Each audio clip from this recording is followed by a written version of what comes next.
Bonjour et bienvenue à tous. Aujourd'hui, nous fêtons Notre-Dame de Fatima, que François, Jacinthe, Lucie nous accompagnent avec Ignace de Loyola. Demandons la grâce de rentrer dans la prière. Je ne te cherchais pas, Seigneur, si je ne t'avais déjà trouvé. Mais pardonne-moi, Seigneur, pour tant d'absence et de distraction. Pardonne-moi d'interrompre ma course aux fleurs du chemin. Donne-moi le goût d'une allure plus soutenue. Donne-moi le goût de la rencontre et du regard. Rends-moi fidèle au rendez-vous que tu me donnes à tous les carrefours de mon itinéraire. Apprends-moi à te connaître sous les rires et les larmes de mon quotidien. Mets en mon cœur et sur mes lèvres un grand merci de ta constante présence. Qu'il en soit ainsi.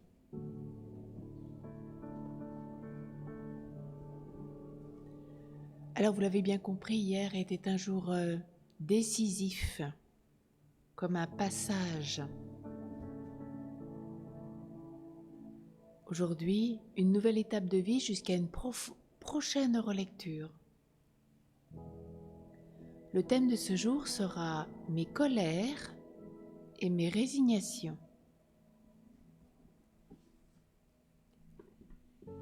Qui ne connaît des moments d'emportement?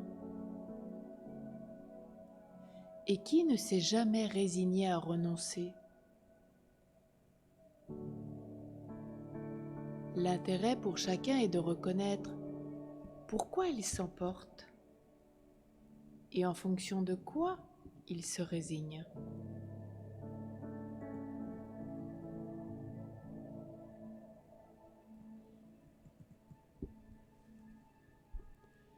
Dans l'Évangile, nous voyons Jésus aujourd'hui se mettre en colère au moins 2 fois. Face à la dureté inhumaine d'un groupe, dans Marc 3, au verset 5, et devant la perversion du culte dans le temple de Jérusalem, Matthieu 21, 12 à 17.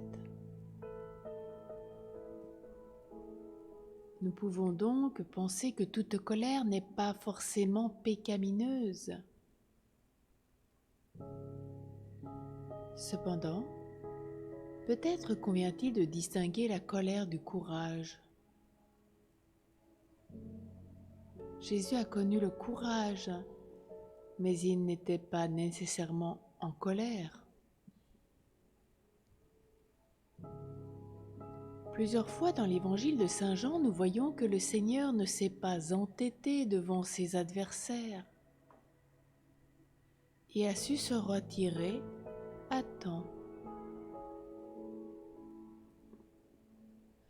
De même, dans le jardin de Gethsémani, il n'a pas consenti facilement à se laisser mettre la main sur lui. Mais il a rapidement perçu ce qui était en jeu. Et une fois aux mains de ses ennemis, il s'est soumis admirablement aux mauvais traitements et aux humiliations de la passion. Ce que nous trouvons dans l'évangile de Marc au chapitre 14, versets 32 à 49 et dans tous ses parallèles.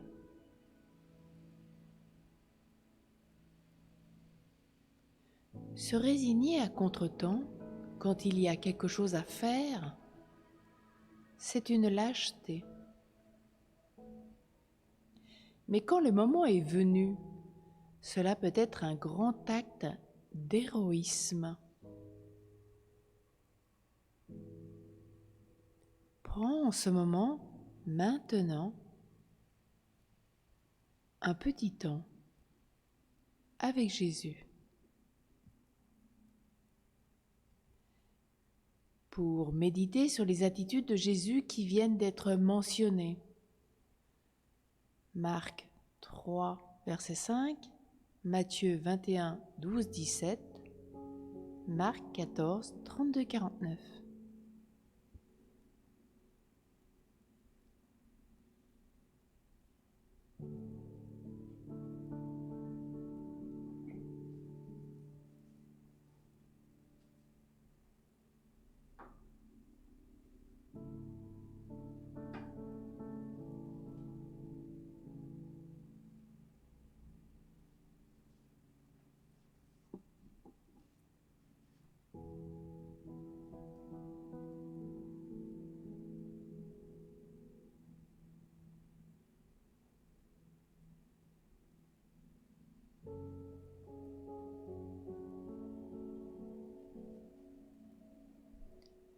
Marc 3, 5.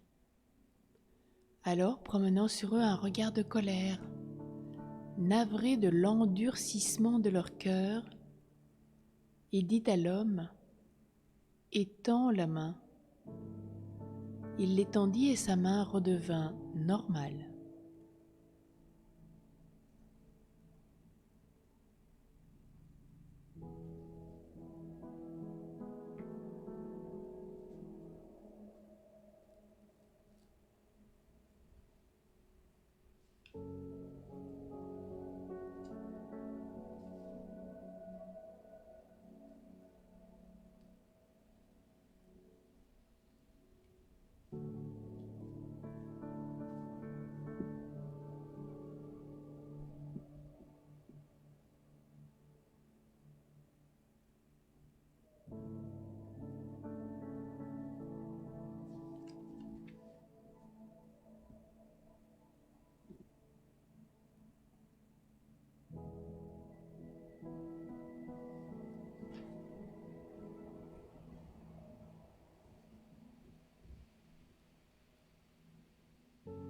Matthieu 21, 12, 17. Jésus entra dans le temple et il expulsa tous ceux qui vendaient et achetaient dans le temple. Il renversa les comptoirs des changeurs et les sièges des marchands de colombes.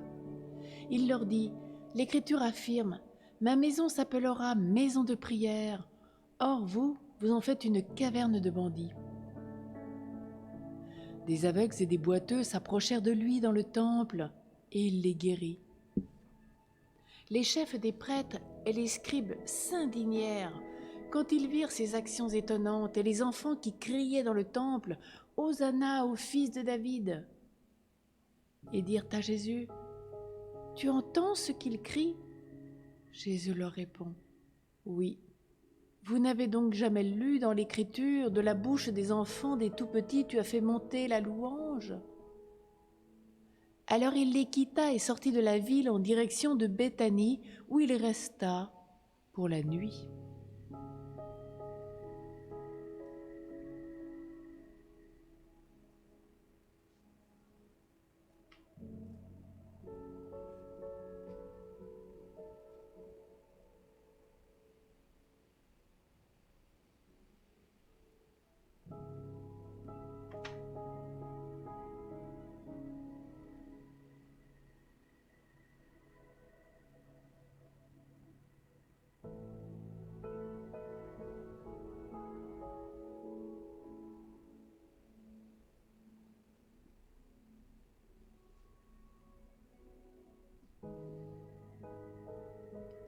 Marc 32, 49, c'est toute la prière de Jésus à Gethsémani, l'arrestation de Jésus, que je vous laisserai méditer pendant la journée ou au cœur du rosaire,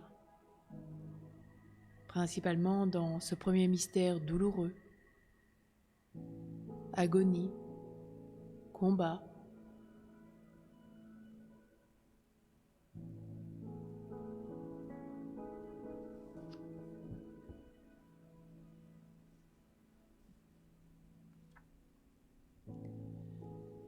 Considère à présent tes moments d'emportement et inversement tes découragements.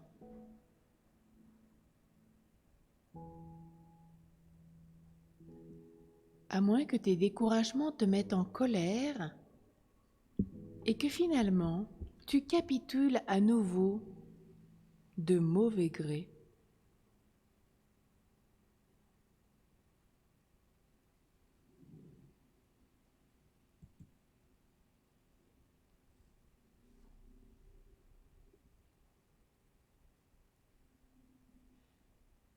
Parler de ces situations tendues avec Jésus et le Père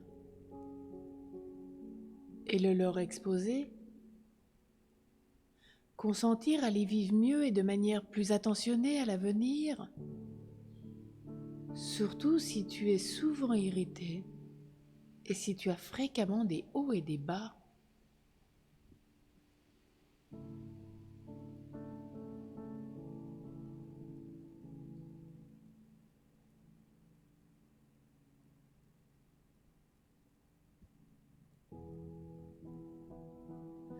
Essayez de prévoir ce qui peut arriver aujourd'hui et te préparer à réagir au mieux devant les événements qui t'affectent.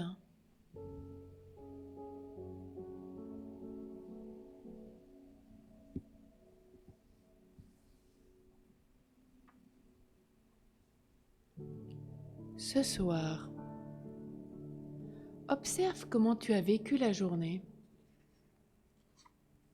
Sans irritation ni déprime.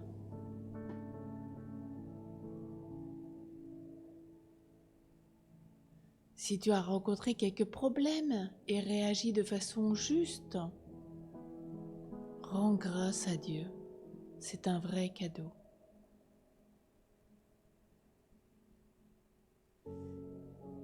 Si ta réaction a été exagérée, maintenant que tu es plus calme, remets-toi face à ces événements en présence de Dieu, sans t'emporter contre toi-même, ni t'en vouloir, mais avec l'humilité de celui qui veut apprendre à réagir de manière plus opportune et plus appropriée.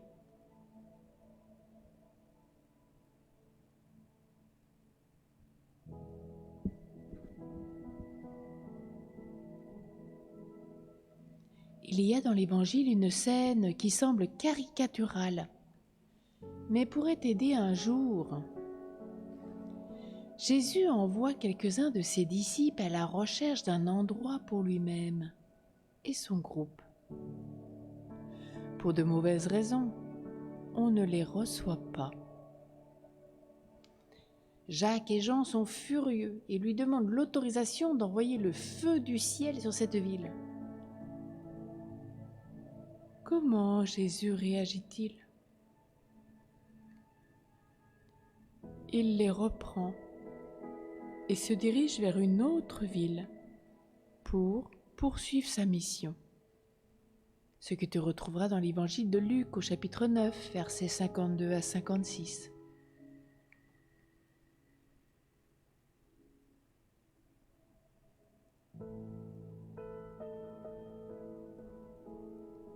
Souhaites-tu accueillir sans perdre ton calme les événements qui ne dépendent pas de toi ?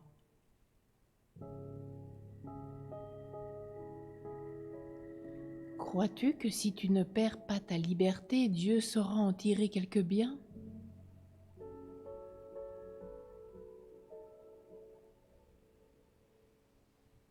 Lui est avec toi dans ces événements.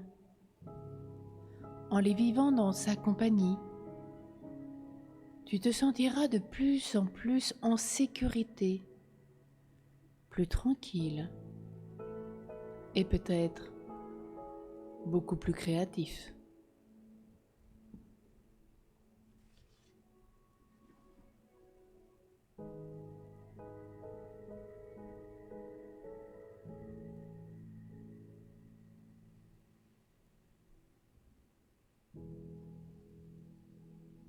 À présent, si ta journée a été douce, agréable, rends grâce à Dieu. Bienheureux les doux, ils posséderont la terre, l'héritage du ciel.